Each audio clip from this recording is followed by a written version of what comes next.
Tollywood cinema ఇండస్ట్రీలో ఇప్పుడు ఒక కొత్త చర్చ నడుస్తోందని చెప్పుకోవచ్చు. Pan India star Allu Arjun రాజకీయాల్లోకి రాబోతున్నారు అనే వార్త సోషల్ మీడియాలో విపరీతంగా హల్చల్ చేస్తుంది ప్రస్తుతానికి.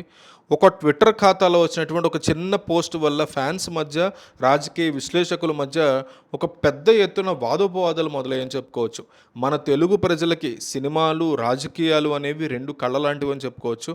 ఈ రెండిట్లో ఏ చిన్న కదలిక వచ్చినా రచ్చ అనేది మామూలుగా ఉండదు మనోళ్ళతో.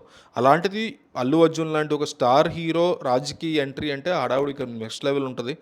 సో ఈ వార్తల్లో ఎంతవరకు నిజం ఉంది అనేది పక్కన పెడితే, అసలు ఇప్పుడున్న పరిస్థితుల్లో అల్లు అర్జున్ రాజకీయాల్లోకి వస్తే ఏం జరుగుతుంది అనే దాని మీద రకరకాల సమీకరణాలు తెర మీదకి వస్తున్నాయని చెప్పుకోవాలి. రాజకీయాల్లో సినిమా వాళ్ళ ఎంట్రీ అనేది కొత్తేమీ కాదు, ఎన్నో సంవత్సరాలుగా చూస్తున్నాం. ఒకప్పుడు దేశవ్యాప్తంగా లేదా రాష్ట్రాల్లో ఒకే పార్టీ సుదీర్ఘకాలం పాలించడం వల్ల ప్రజల్లో ఒక రకమైనటువంటి అసంతృప్తి అనేది చాలా తీవ్రంగా ఉండేది. దాన్ని రాజకీయ శూన్యత అని పిలుస్తూ ఉంటారు, పొలిటికల్ వాక్యూము. అప్పట్లో అలాంటి టైంలో ఎంజీఆర్, ఎన్టీఆర్ లాంటి వాళ్ళు పార్టీలు పెట్టి అఖండ విజయాన్ని సాధించడం జరిగింది. ఎందుకంటే అప్పుడు ప్రజలకి ప్రత్యామ్నాయం కావాల్సినటువంటి పరిస్థితి ఉంది, వాళ్ళు ఎదురు చూశారు. కానీ ఆ తర్వాత వచ్చినటువంటి చిరంజీవి ఆ స్థాయి విజయాన్ని అందుకోలేకపోయారు, ఎందుకంటే వాక్యూమ్ లేదు అప్పట్లో. అప్పటికే రాజకీయాల్లో గట్టి పోటీ అనేది ఉంది. చంద్రబాబు, వైఎస్ రాజశేఖర రెడ్డి, పవన్ కళ్యాణ్ కూడా మొదట్లో ఘోర పరాజయాన్ని చూసినా ఇటీవల కాలంలో ఒక కూటమిగా ఏర్పడిన తర్వాతే బలమైనటువంటి ప్రభావాన్ని ఆయన చూపించగలిగారు, అది మనం చూసాం. సో పక్క రాష్ట్రం తమిళనాడుని అబ్జర్వ్ చేస్తే జయలలిత మరణం తర్వాత ఏర్పడినటువంటి భారీ శూన్యతని భర్తీ చేయడానికి విజయ రాజకీయాల్లోకి వచ్చారు, కాబట్టి అది వర్కౌట్ అయింది. అక్కడ ప్రజలు విజయ్ వైపు మొగ్గు చూపించడానికి బలమైనటువంటి కారణం క్లియర్ కట్గా ఉంది. కానీ 2 తెలుగు రాష్ట్రాల్లో ప్రస్తుతం పరిస్థితి కంప్లీట్ డిఫరెంట్గా ఉంది కదా ఇక్కడ.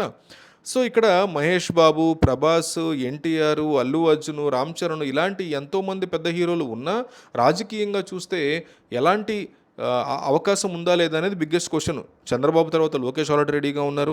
వైఎస్ఆర్ తర్వాత వైఎస్ జగన్మోహన్ రెడ్డి ఆల్రెడీ ఒక బలమైనటువంటి మాస్ లీడర్గా ఎదిగినటువంటి పరిస్థితి కనిపిస్తుంది. ఇప్పుడు పవన్ కళ్యాణ్ కూడా ఒక పెద్ద శక్తిగా మారిన పరిస్థితి కనిపిస్తుంది.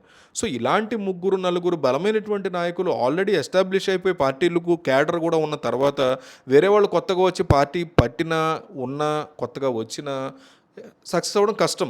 ఎంత పెద్ద అభిమానగణం ఉన్నా సరే రాజకీయాల్లో గెలవాలంటే ప్రాంతీయ కుల సమీకరణాలు వెరీ వెరీ కీలకమవుతాయి, ఎస్పెషల్లీ ఆంధ్రప్రదేశ్లో. సినిమా రంగంలో ఉన్నంతకాలం ఒక హీరో అందరివాడిగా ఉండే పరిస్థితి ఉంటుంది. అన్ని వర్గాల ప్రజలు ఆ హీరోని ప్రేమిస్తారు, ఇష్టపడతారు, సినిమాలు చూస్తారు, ఇవన్నీ నడుస్తాయి. కానీ ఒక్కసారి రాజకీయాల్లోకి అడుగు పెడితే మాత్రం ఆ హీరో కొందరివాడిగానే మిగిలిపోవాల్సినటువంటి పరిస్థితి వస్తుంది. ఎందుకంటే ఇక్కడ ప్రజలు కులాలు, మతాలు, రాజకీయ పార్టీల వారిగా విడిపోయేటువంటి పరిస్థితికి ఎప్పుడూ సిద్ధంగా ఉంటారు. మన రాష్ట్రాల్లో కుల రాజకీయం అనేది ఎన్నో సంవత్సరాలు బట్టి జరుగుతూనే ఉంటుంది. ఏ కులం ఓట్లు ఎక్కువ ఉంటే ఆ కులం వాళ్ళకే సీట్లు ఇచ్చేటువంటి సంస్కృతి ఆల్రెడీ మన దగ్గర ఇప్పటికే ఉంది. సో అలాంటి చోట అల్లు అర్జున్ యొక్క పేరు బయటికి రాగానే చాలామంది కులం రంగు పొరిగేటువంటి ప్రయత్నం కూడా చేస్తున్నారు. సో పవన్ కళ్యాణ్ మీద అసంతృప్తిగా ఉన్నటువంటి కాపు సామాజిక వర్గానికి అల్లు అర్జున్ ప్రత్యామ్నాయం అవుతారనేటువంటి ప్రచారం కూడా కొంతమంది చేస్తున్నారు. కానీ దీనివల్ల జరిగేటువంటి నష్టం ఏంటంటే కాపు ఓట్లు చీలిపోతే అటు అల్లు అర్జున్కి, ఇటు పవన్ కళ్యాణ్కి ఇద్దరికి కూడా నష్టమే తప్ప ఎవరికి కూడా పాజిటివ్ అయ్యే పరిస్థితి ఉండదు. లాభపడేది మాత్రం వేరే పెద్ద రాజకీయ పార్టీ ఏదైనా అవుతుంది, మేబీ వైసీపీ అవ్వచ్చు లేదా టీడీపీ అవ్వచ్చు. అల్లు అర్జున్ పుష్ప సినిమాతో క్రియేట్ చేసిన రికార్డులు అన్నీ కావు. రాజమౌళి లాంటి పెద్ద దర్శకుడు లేకుండానే తన సొంత సత్తాతో పాన్ ఇండియా స్థాయిలో ఒక భారీ గుర్తింపును తెచ్చుకున్నటువంటి హీరో అల్లు అర్జున్.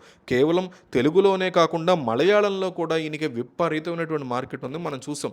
సో తమిళ దర్శకులతో కలిసి భారీ ప్రాజెక్టులు, అట్లీతో లోకేష్ కనకరాజుతో భారీ ప్రాజెక్టులు ఉన్నాయి.